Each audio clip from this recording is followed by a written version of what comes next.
Finally got a nice day, man. I was able to clean this joint up. Yeah, that joint tight. I appreciate it, man.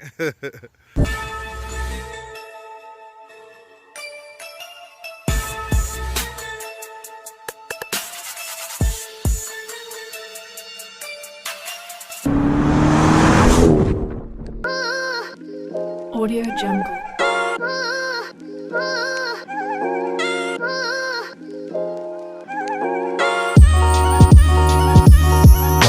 Audio Jungle.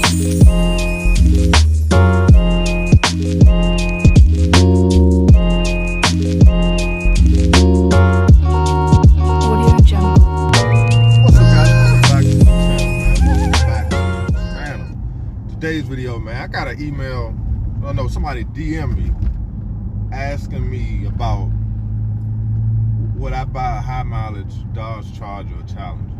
And initially I was thinking like probably not. You know what I'm saying? I wouldn't buy a Dodge Charger with a lot of miles on it. But to be honest, I probably would if my money was limited and, you know, maybe I'm a young person, maybe 16. Maybe I just don't have a bunch of money to spend on a car right now. I'm gonna base my opinion based off my experience with the Dodge Charger. Now, I have a 2016 Dodge Charger RT.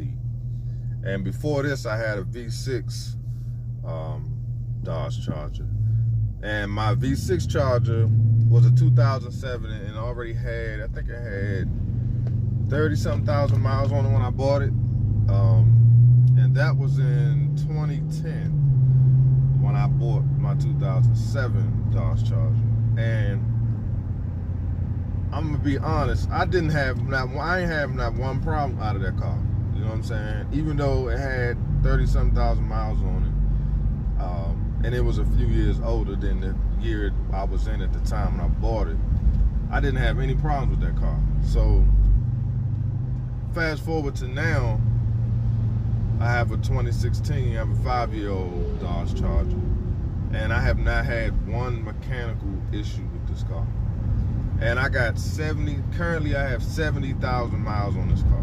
If you were to rate this car from a 1 to 10 from the outside, I would give this car maybe like a 9.5. Only because there is some, you know, door dings, light door dings and stuff like that on this car. But if you were to look at this car, you wouldn't be able to tell if this car was a 2015 or 2020. As far as the condition, if you just glance to look at this car. Yes, and I'm not talking about the SRT fascia, you know, the SRT package as far as the fascia, you know, the different grille and all that stuff. I'm talking about just looking at the car in general. You wouldn't be able to tell the difference.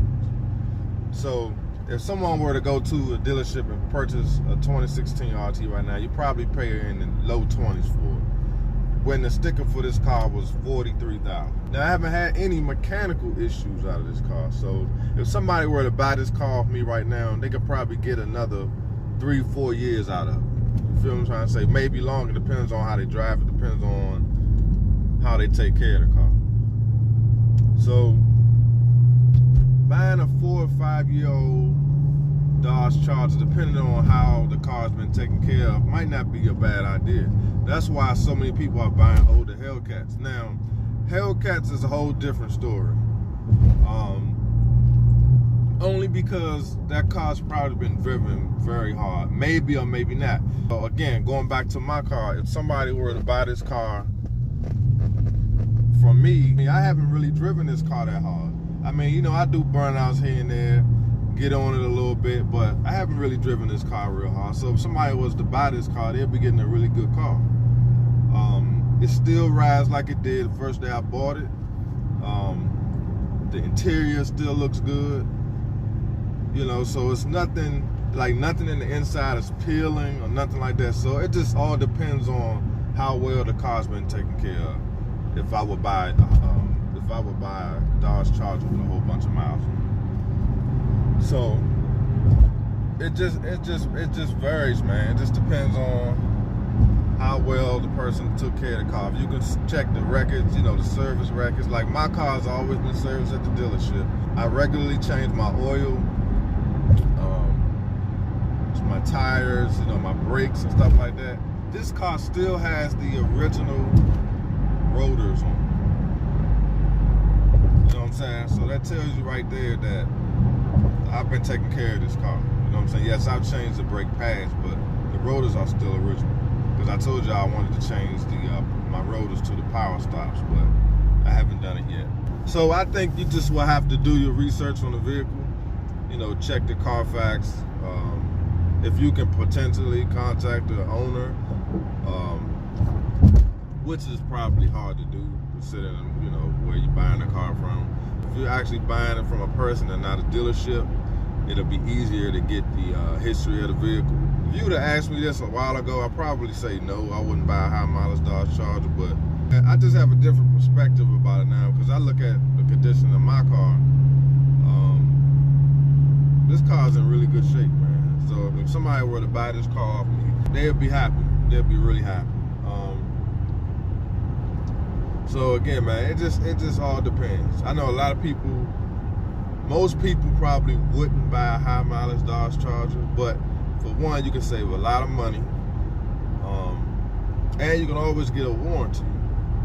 So if something was to go wrong, you could potentially get it fixed. Now, you gotta be realistic as well, you know what I mean? If you're buying a car, if you're buying a muscle car with high mileage, you gotta expect that something may be wrong with it, or you may have to replace some stuff. But that's, I mean, well, how hard is that?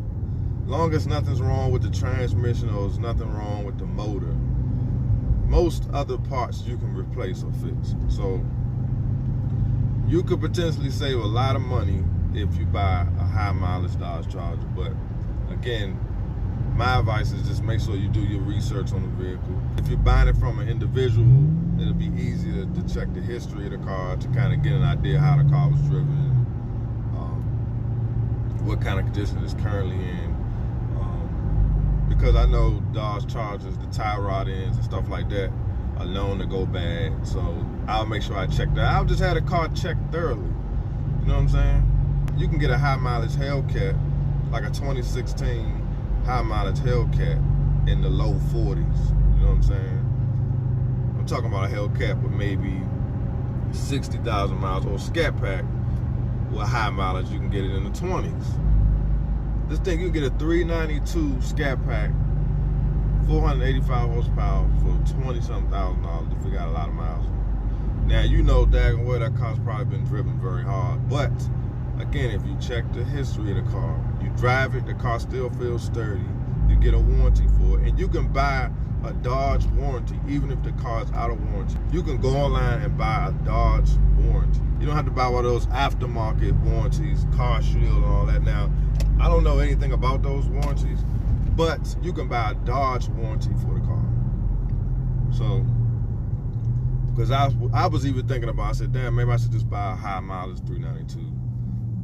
And, you know, and that's where, that way I can keep both of my cars and don't worry about it. And I understand a lot of people got a lot of different perspectives as far as buying a used Hellcat, buying a used Scat Pack, used RT, any Dodge product.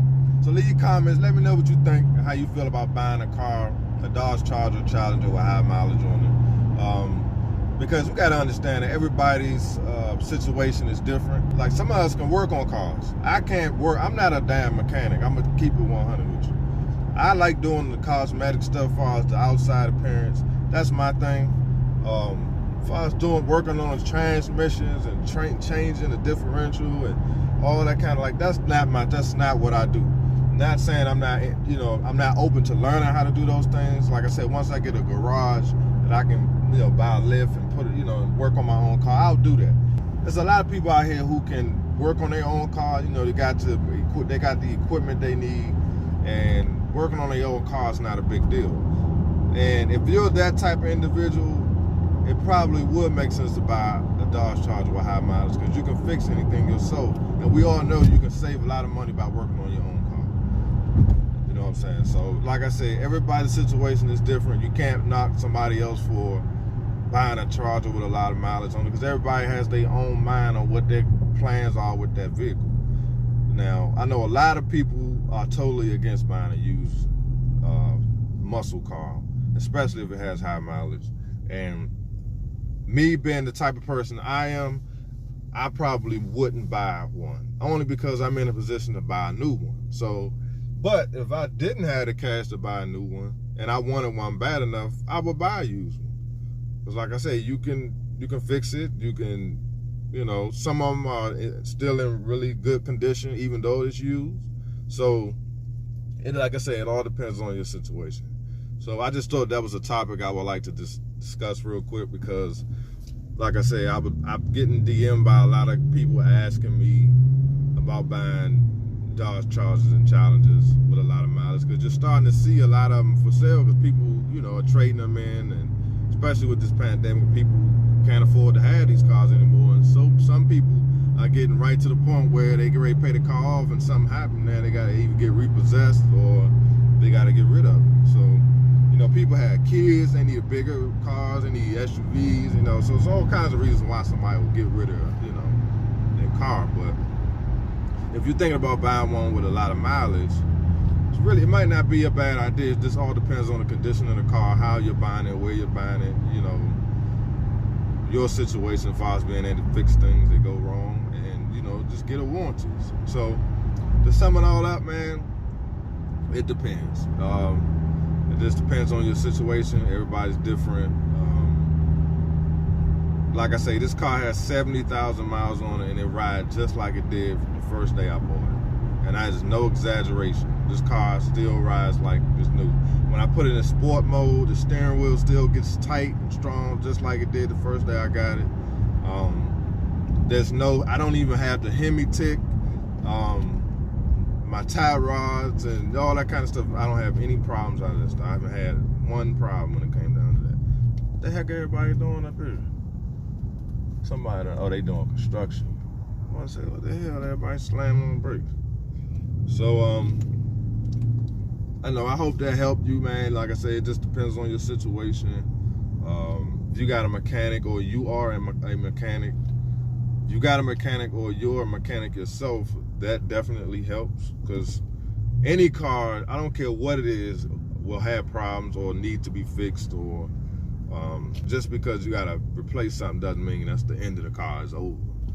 So I hope this video helped, man. If this is your first time on my channel, smash the like button, subscribe, and I'll see you guys on the next one. Audio Jungle.